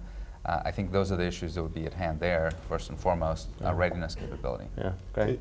No, I think Dimitri has it right. I think if the adversaries Iran, if we're staying in scenario here, I think we'd appreciate it if they just kept it to the military as sort of the best resourced ones with a lot of excess capacity, even if they could degrade it to take the other actions that they would want to take, kinetically if they had to. It is easiest for us if they keep it in that. But wouldn't we would probably escalate faster, right? I mean, the private sector, we say you don't have the authorities to shoot back, so you better not do it. The DoD has the authorities to shoot back and are very eager to use them. That's a very interesting, hypothesis, Jay, and I think it may not actually turn out that way. Because first, the military doesn't have the authority to attack Iran on its own, right? There's questions around the rules of engagement for cyber defense, and it might be able to do some things to protect its networks, but it wouldn't go to war with Iran because it was attacked. It would turn to the president and describe the risk to national security. And again, I think the risks to national security in this situation lie outside the operability of the defense network, right? Yeah. So I think you're actually much more likely to get into a war with Iran if it is, the energy sector that's under attack than if it's civilian loss of life as opposed to military. DoD they're going to want the pain off, and they may recommend some kinetic actions. But I actually think, in terms of a large-scale, long-term conflict with Iran, again, the military is not the most vulnerable sector for the United States. But Greg, would you view that as a preemptive attack, and that now you are already in conflict and responding? Right. Well, in this context, where obviously the nuclear ambitions, you might be fearful that this is an attack to preempt our ability in order so that they can take the next step outside cyber in the kinetic realm. I think my estimate of the reality is the ability for them to disable our ability to respond kinetically and jump back up on top of the escalation ladder. I think it would be a miscalculation on their part by just attacking DoD. Whether you call it war or not, I think at this point, Greg, you raise an interesting point, because we've now got the right, I think, to violate the Iranians' sovereignty. right? This kind of sovereignty and neutrality law. We now, I think, have an indisputable right, given where we've gone in the scenario, to violate their sovereignty to protect ourselves. Now, whether you call it war or not, whether we have deployed kind of military resources, to the professor's point, is a different question. It does, though, free up our ability to use cyber operations to disrupt things, to take down their power systems. Right, it might be the window of opportunity to launch the kinetic strikes to try to take out the nuclear ambitions. You know, again, that may be unintended consequences from that as well, but you might see that enter into the dialogue. Now, we got here by talking about financing. Would this have been different if the lights would have gone out on the East Coast? Now, in one sense, it's not that different. I mean, it's a part of the critical infrastructure that's going out that we all rely on. But is it somehow different if the lights go out because that affects us more, and it's not a bunch of bankers? I think it is very different, but in the other way, because the lights going out is a temporary thing, and we can deal with blackouts. We deal with them all day long during storms and other instances, and we can account for that. But that scenario in the financial sector can have long-lasting implications. You can have companies going bankrupt because they no longer have the balances they thought they did, and so forth. So I think that situation is much worse than just the lights going out. However, the lights going out can have some more significant temporary implications, which is, one, it's highly visible to the public. Right. And two, you could actually have deaths. I mean, if the power's going out and you have... Almost certainly would. Yeah. But that happens all the time, right? You can argue it happens all the time, but it's different when the causation is Mother Nature as opposed to a concerted cyber attack. And so... Didn't know you were a pacifist. I think that the public perception and public response would be different, even if one can make a very strong argument that an attack on the financial sector is graver in perhaps both the short and long term. I think that the public perception of something that they use day in and day out, all of a sudden their lives have literally been touched by a cyber attack. Yeah, I think the long-term implications for the United States is much more severe with the financial one. Oh, why is that? Because New York, as an example of the American financial services sector, is the global financial sector. It's not New York. It's not the United States. Large amounts of that money, I was a bit flippant before, but you think about it really carefully, large amounts of that money you're talking about is not US-owned money.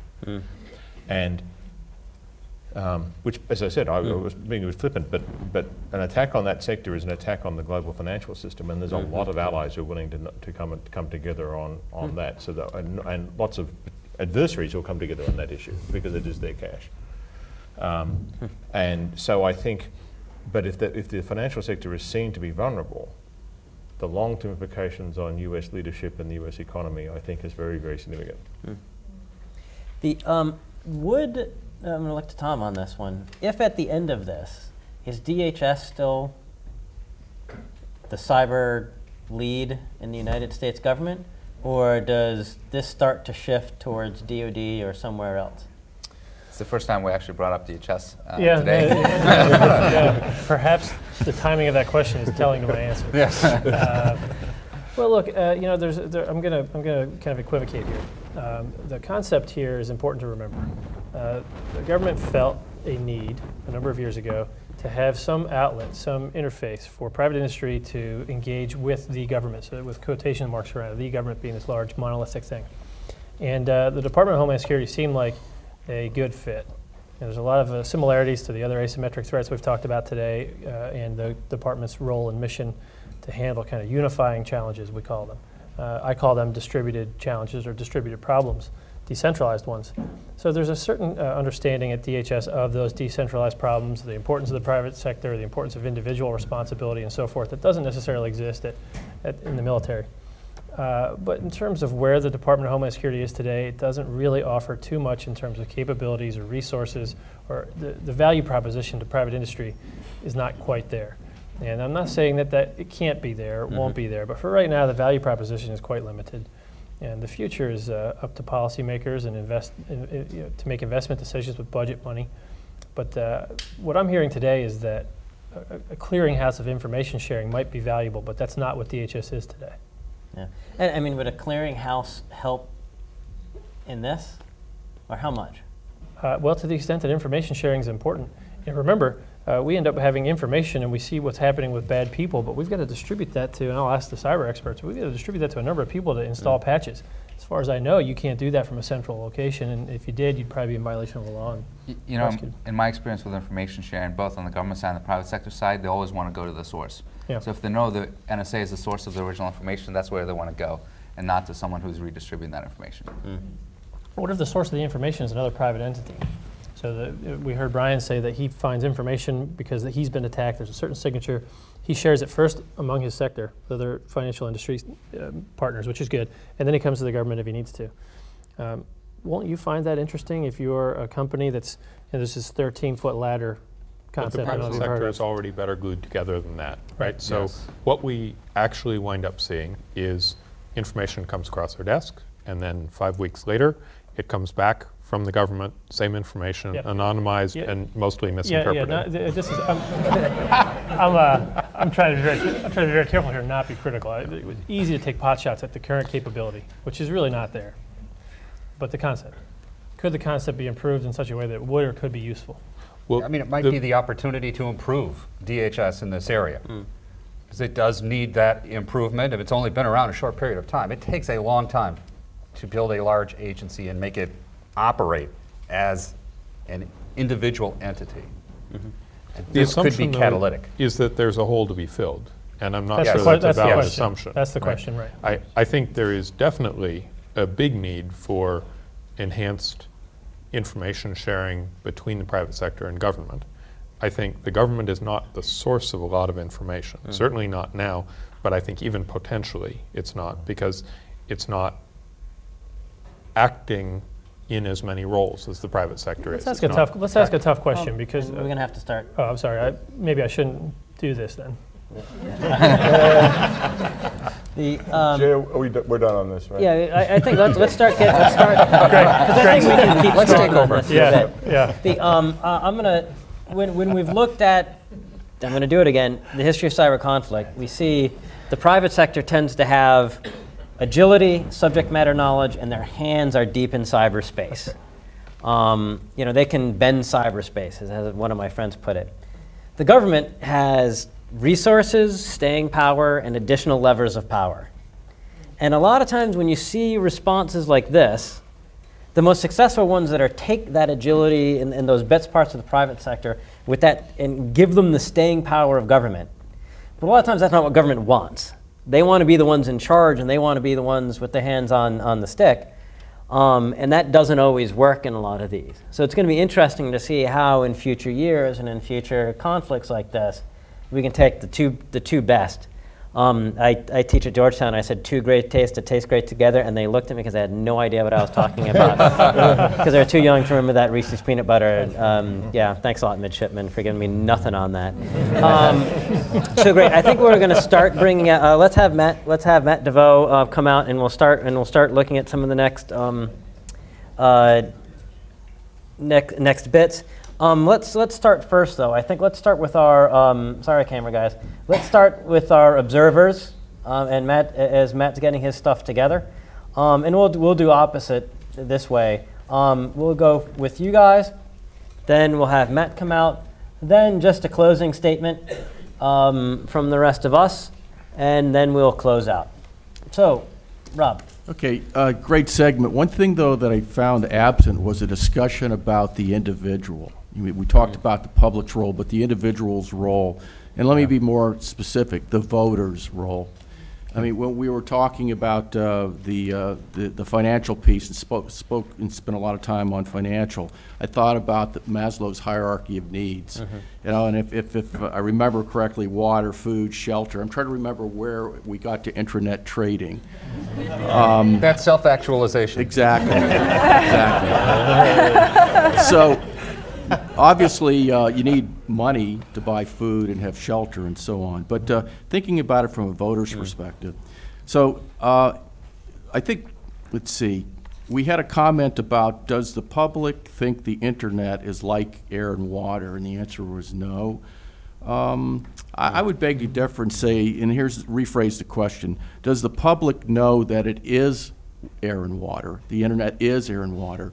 We touched on the fact that your air conditioning or your heating, depending on whether you're freezing or it's boiling hot, is coming from the internet powered power generation. I think the water filtration and the pumping of the water and all as well. So one of the things I'm interested in hearing your thoughts about is, how do we educate the public, or is the public already educated to understand that SCADA systems, control systems are the air and the water, but also transportation nodes, whether or not a grocery store will even be open or not, and so on. And so when we talk about the attack vector coming in, and this was late summer, if I remember, and the way the scenario was playing out, the smart adversary would couple that with some type of natural disaster that might be occurring. And so I think about the day after 9/11, and I also think about the day after Katrina, and then think about what the public's perception, and let's say the voters' perception was of how the government and we as a nation responded to those two things. So the public, and I think the voter, will have a say in this. And I wanted to ask you whether or not you thought, as we move forward in time, that there will come a day when a voter will think of a litmus test that's not just how does your elected official do on defense, but how do they do on cyber defense? Jim, I have a thought on, I think the question is, do we want the internet to be air and water? Because to extent the internet has become our ability to project military power, and that was great in the 90s and the first half of this decade, and now we're at a stage in the Defense Department about worrying about whether network-centric warfare and all the dependency we built up around using an internet in a networked way to wage the elegant, sort of precision warfare that has enabled us in many situations. We are in that phase right now, particularly with things like water. I mean, we do some work in the water sector. There are control systems. They're not necessarily able to affect safety, though increasingly they will, if economic drivers and the savings and costs without analyzing the risks imposed by going to control systems is allowed to occur, and water municipality providers become dependent on cyber. They either better be able to have some resilience and deal with attacks, or we may not want that sector, maybe a little more expensive because they don't have internet connected control systems, but we're all safer. And it's this risk management problem of investing in the internet, to provide public services in particular in a rational, forward-looking fashion. I think that is essential. Our cyber resilience will come much more from this aspect of going forward than it's going to come from Cyber Command or any sort of reactive defensive measure. It is going to come from how we invest in cyberspace. Siobhan? Well, I think in terms of the public perception, the short answer is I seriously doubt that the vast majority of the American public actually appreciates the degree to which these basic things are indeed connected to the internet, because I think often the companies that run them don't fully appreciate the degree to which they're connected to the internet. So there is obviously an opportunity for a fair amount of education to take place there. This is just sort of a broad question. I'm not sure that it's answerable at this point, but it will be interesting to see if that education were to take place, whether cyber attacks start to be viewed by the public the way natural disasters are viewed, like something that you would expect to have happen on some sort of regular basis, but something that you also expect your power company to be able to bounce back from. Whether it's akin to that, or it's akin to sort of average day-to-day crime, or whether it is seen more in this is another government attacking our civilian infrastructure, and it'll be interesting to see which direction it goes in. It's funny, I think when we had the attack right after the break of large bits of the internet are arbitrarily down, we would find all sorts of stuff. Why isn't my toaster working? And we'd have all sorts of things like that. And I want to keep things rolling. So I know you. I'm sorry, Bill, but we're going to run out of time. Vicki? So I, rightly or wrongly, I think the panel very much focused on the tactical responses to this scenario. And I think there's a few questions and discussions that could have been had on the more strategic focus. So the importance of a long-term plan was mentioned a number of times. And I think it's quite important to pick up on the fact that an understanding of the ramifications that some of the perceived more aggressive US actions could have had. So would we be able to second guess what the Iranians might retort with? Would your action be setting a precedent? And if this is the first cyber war, you're setting a norm. Your responses are setting a norm in that international cyber debate. And the US and allies are trying to promote an environment of de-escalating risks in cyberspace, and how would your actions be perceived there? I think there was a very important point on maybe burning equities in the intelligence and defence, and how if you did respond, is that actually long-term disadvantaging you rather than advantaging you?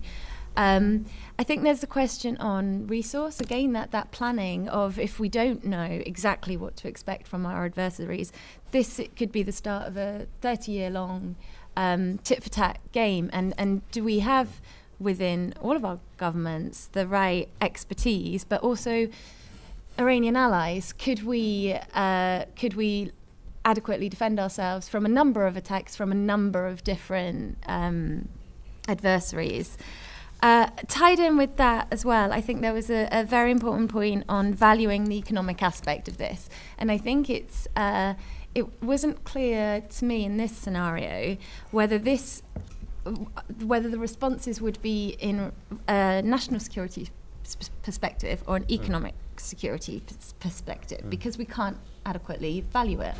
And tied to that, if it is an economic security issue and we can't value the extent of it, how does that tie in with how we treat other state actors when, for example, mass intellectual property theft? Would your actions here, how would they translate to other states? And I think that could have been another key focus of the debate. And one final point on, again, what could be perceived internationally as US aggression. I wonder whether tying in the importance of international coordination with this and maintaining trust and confidence in the US globally, how a coalition potentially of international allies with industry and civil society and a lower level but more broad coordinated effect could potentially bring about a greater effect. Let me follow Vicky in picking up the point about your insertion or injection of a scenario in which Iran hijacks root servers, and ask the question, why would they want to do that? And presumably they might do it if they said, look, you see Stuxnet as sabotage, we see it as war. And we want, therefore, to dramatize this. So that since they might take such a step of destroying a quasi-public good just to dramatize it so that it gets it out of the narrow channel that Stuxnet was just sabotage and so forth. But the point that Vicky made earlier, that leaves them open to reputational costs. In other words, they then will be somewhat isolated, and there's a name and shame campaign against them. So if I were in the playing the Iranian hand in this, I would want to, in fact, be very careful about that. But what if the action happened, there was a hijacking of the root server, and it turns out it wasn't done by Iran? Suppose it was done by the religious extremists, the hackers who have their own agenda, who don't care as much about being isolated or anathematized that you describe in the early part of the scenario. What would we do? How would we know? And if they were way down low on the Healey scale, of the spectrum of state responsibility, how would we respond? I suspect we would try to respond by pinning it on Iran and hurting Iran's soft power, but it might not be very effective. So I think one of the scenarios we should have spent a little bit more time on is one that's in your original discussion, which is suppose it is done by people who are largely outside of state control but mobilized by this crisis.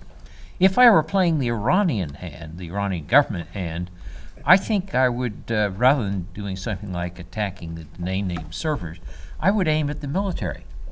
I would basically go for command and control of the Fifth Fleet in Bahrain. I would try to find some way in which I'd be about, let's say 5 or 6 on the Healey scale of state-shaped or state-coordinated, but do it in such a way that I didn't completely reveal my hand. In other words, I'd want to poke the Americans in the eye to say, you did Stuxnet, or I think you did Stuxnet, here's what I can do to you, but you can't prove that I did it to you, and now what are you going to do? In that sense, when you say, well, why would the Iranians not do that? Well, they might fear an American escalation, but they might also, as Dimitri pointed out, they might not want to reveal 0 days. In other words, it is expensive. You might want to save this for when you're really in battle. On the other hand, given the way you've had this scenario with the escalation that's going on, it's conceivable they might do it. But the interesting thing I think that brings us to is that rather than asking, have we gone into cyber war or not gone into cyber war, it probably helps us to use a concept or a term developed by Chris Demchek at the Naval War College. We're going to see something that's not cyber war, it's going to be cybered conflict. There's going to be a whole scale of cybered conflict. And we ought to get away from this either or, it's cyber war or not cyber war. And in that sense, I was very struck and liked the 25 steps. We are going to see something where you're going to, I think, have variety of steps in cybered conflict. And what's going to be most difficult for us, I suspect, are not going to be the ones that are at the very high end of the scale, where we can respond fairly clearly. The ones that are at the middle or low end of the scale, and particularly the ones we didn't discuss much at all, which are the non-state actors. I would go so far as to say we are in cybered conflict today. Yeah. And we're starting to really run out of time, and I want to make sure. Thank you for those, and I'd agree, and it's going to be interesting to dive into that. I'd like to dive into that point more, and perhaps in a publication or something, to look at this difference between cyber and cybered and how that plays out. So thank you, three of the. And I'm sorry, I do have to rush because we've got time for maybe one or two more Twitter questions before we do have to close. Okay, great. I'll serve up two. This one I'd like to ask of Dimitri from Tech Policy Guy. Given that a vulnerability can be discovered and patched any time, and the concept of a 0 day, does this increase the likelihood or pressure that an adversary like Iran would want to use that capability before it expired? Yeah, I think when I was talking about the use of cyber, I meant it as a strategic weapon, that if you're trying to impact a physical system or cause widespread damage, that takes a different level of capability than just to have a 0 day that compromises a machine. So certainly, 0 days in and of themselves are fairly cheap, and if you want to get into a system, that can be done easily. But if you want to actually inflict long-term, persistent damage, perhaps with physical effects, that's actually much, much harder. Great. So this one, and throw out, maybe I'll serve it up to Jason at first, and then you can dish it off. It comes from Tank Ace 272. It says, do we need a cyber FEMA to better facilitate cooperation amongst all parties in cyberspace that might be impacted? And Kevin Newmeyer built upon that and said, or do we need a cyber Coast Guard that has law enforcement powers? Yeah. It's interesting. In the one, we have FEMA. We already have a FEMA, and it's one of the advantages of having DHS in its current form is that it does have the cyber people as well as FEMA and those that look at traditional consequence management. And when I was at the White House, you would see some interaction between the two, and hopefully we'll have more interaction of the normal kind before we need it of this extra normal kind. But I'm a bit cautious on the Coast Guard model because people in government in this town say we have a problem, let's federalize the private sector to help us to go through this. And it doesn't always have to be a federalization of the private sector. That actually probably takes the private sector people away from what they're actually working on. And I think that was the last question. I'm not going to have us do the closing statements because we really did, we took those extra questions during that time. Any final, go ahead, well, Paul, and then Siobhan. Yeah, sure. Nope, go for it. Oh, just one observation. I mean, people in this town, and I say this as a little bit as an outsider, if I was sitting on the other side of the Pacific at the moment and I got to see all this, I'd be desperately confused between what we've heard today and what the Defence Science Board said 3 or 4 weeks ago, which basically said cyber is an existential threat to the United States. Okay. Yeah. So I think, perhaps kind of Vicky's point about a plan.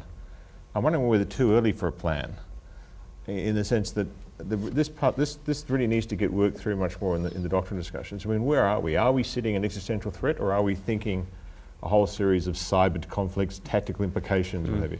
And that I think that dialogue needs to keep happening. I think there's almost a painful awareness, an uncomfortable awareness among decision makers, private and public, that there isn't a doctrine acceptable right now or agreed upon.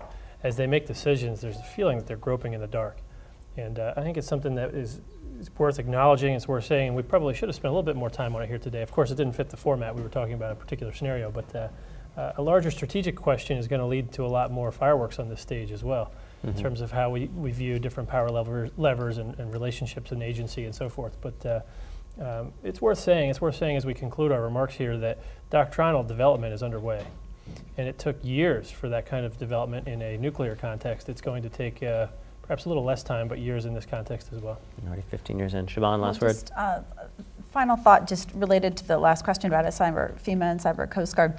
I did a story a while back about a guy who was part of one of these attacks where you're duped and $1 million gets siphoned off of your small business account. And one of the things that he was really frustrated by was that he kept saying, I don't understand why there isn't some sort of cyber 911 that like the average small business person can call. And while that may not seem terribly realistic to a government person, I think it's a very real, it's a real sentiment that individuals will increasingly have as they are subjected to these types of things. And I think Tom was talking a little bit earlier about how you're starting to see these types of attacks that used to be reserved, initially for military type targets and other things. They're increasingly sort of devolved down to smaller and smaller entities. We're starting to see this with these Iranian DDoS attacks on financial institutions. They're happening against smaller and smaller financial institutions as well. And so the interface with some sort of entity of authority for people who have no particular reason to have technical knowledge or even know how to respond, I think is a real need that is identified. And until we get defense to be better than offense, where this is going to continue to happen, and if we can never get defense better than offense, then this is going to be a permanent state that can only go worse. I wanted to thank everyone here, but before we close, I want to invite Debbie James, President of the Technical and Engineering Sector of the Government Solutions Group at SAIC, for some closing remarks.